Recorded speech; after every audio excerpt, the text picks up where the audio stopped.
சென்னை வானிலை ஆய்வு மையம் இன்னைக்கு சிறப்பான சம்பவம் ஒன்று செஞ்சுருக்கு. ஸ்கூலு காலேஜஸுக்கெல்லாம் ஆமாம் இன்னைக்கு நீங்கள் வந்தாகணும் அப்படிங்கிற அறிவிப்பை கொடுத்து மக்களுடைய மனசில் இடியை இறக்குனாங்க. இதன் காரணமாக பெற்றோர்கள் திமுக அரசை ட்ரோல் பண்ண ஆரம்பிச்சிட்டாங்க சோஷியல் மீடியாவில்.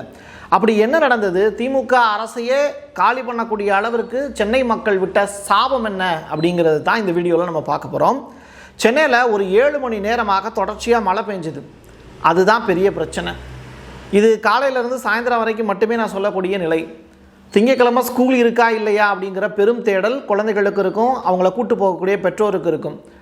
பட் இன்றைக்கி நடந்த சம்பவம் இருக்கே கூத்தும் கொடுமையுமாக இருந்துச்சு. காலையில் 7 மணிக்கு மழை ஸ்டார்ட் ஆச்சு. 10 மணி வரைக்கும் மிதமான மழை தான். 10 மணிலேருந்து 3 மணி வரைக்கும் நல்ல கனமழை பெஞ்சுது. பட் இந்த 10 மணிக்கு உள்ளே இருக்குல்ல, அதுதான் பஞ்சாயத்து. 8 மணிக்கு ஸ்கூலுக்கு போகணும். 8 மணி வரைக்கும் எல்லா சேனலையும் ஓப்பன் பண்ணி எல்லாருடைய வீடுகள்லையும் ஸ்கூல் லீவா இல்லையா அப்படிங்கிறத தேடிக்கிட்டு இருந்தாங்க. அப்போது அதுக்குண்டான அறிவிப்பே வரல. அறிவிப்பு வராமல் இருக்கவும் எல்லாரும் சோத்து மூட்டையெல்லாம் கட்டிக்கிட்டு பேக்கெல்லாம் தூக்கி வச்சுக்கிட்டு சொட்டரெல்லாம் மாட்டிக்கிட்டு மலைக்கோட்டெல்லாம் போட்டுக்கிட்டு கொடையை தூக்கிட்டு பேரண்ட்ஸு ஸ்கூலில் போய் விட்ட உடனே சில ஸ்கூலில் கேட்டுக்கு வெளியிலேயே தான் குழந்தைங்கள விட்டுட்டு போகணும். அப்போது குழந்தைங்க உள்ளுக்குள்ளே போகிறதுக்குள்ளே நனைஞ்சிட்டாங்க. சாரல் வேறு, ஜன்னல்லேருந்து அப்படியே சாரல் அடிக்குது. நேரம் ஆக ஆக குழந்தைங்க எல்லாரும் நனைஞ்சிட்டாங்க.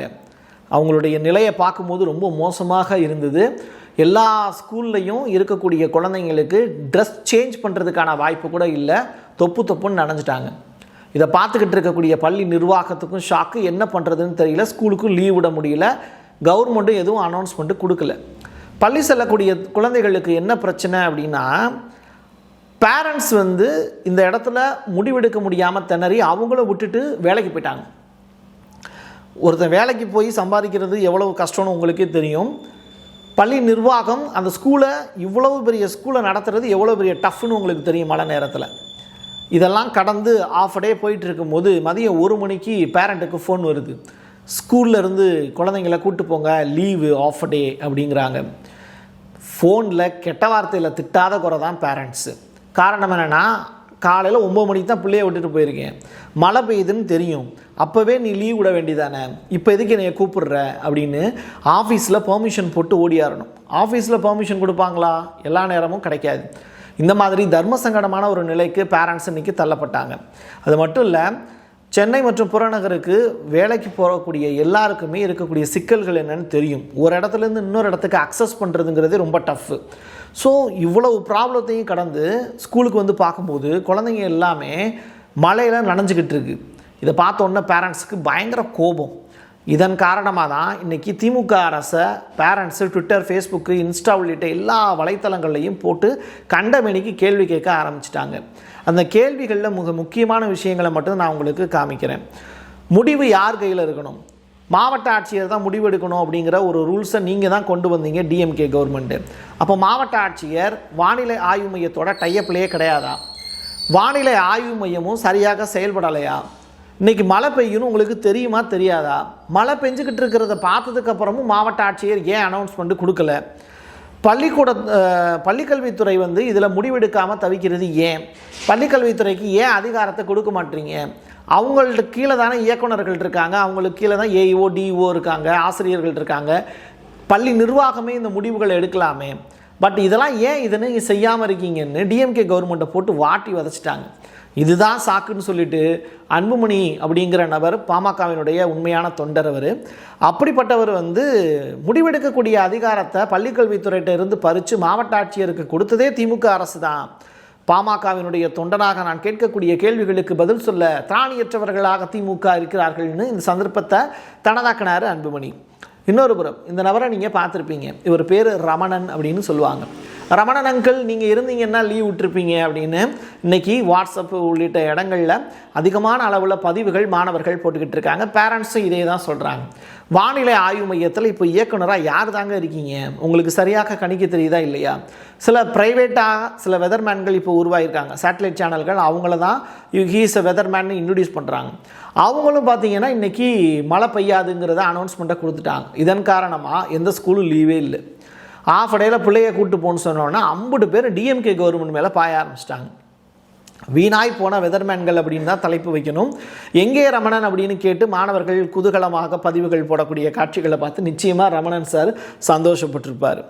மழையை ஏன் கணிக்க தவறிட்டீங்க, அப்போது டிஎம்கே கவர்மெண்ட் வந்து வேஸ்ட்டா அப்படிங்கிற அளவுக்கு ட்விட்டரில் கமெண்ட் போட ஆரம்பிச்சிட்டாங்க.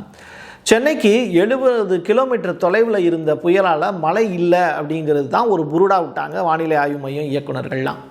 சரி, இந்த ப்ரைவேட்டு வெதர்மேன்களும் அதையே ஃபாலோ பண்ணி சென்னைக்கு மழை இல்லைங்கிறத அனௌன்ஸ்மெண்ட் டிக்ளேர் பண்ணிட்டாங்க.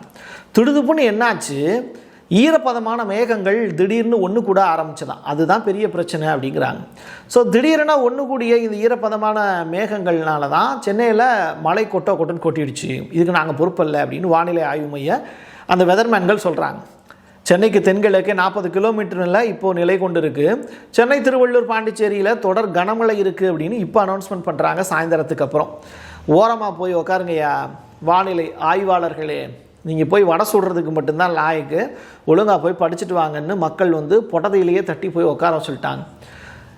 இவ்வளவு நடந்ததற்கு பிறகு மதியத்திற்கு மேலே அந்த 1 மணி லீவுங்கிறது அனௌன்ஸ்மெண்ட்டுக்கு முன்னாடி தலைமைச் செயலகத்தில் ஒரு மீட்டிங் உடனடியாக வந்து உட்கார்றாரு சிஎம் ஸ்டாலின்.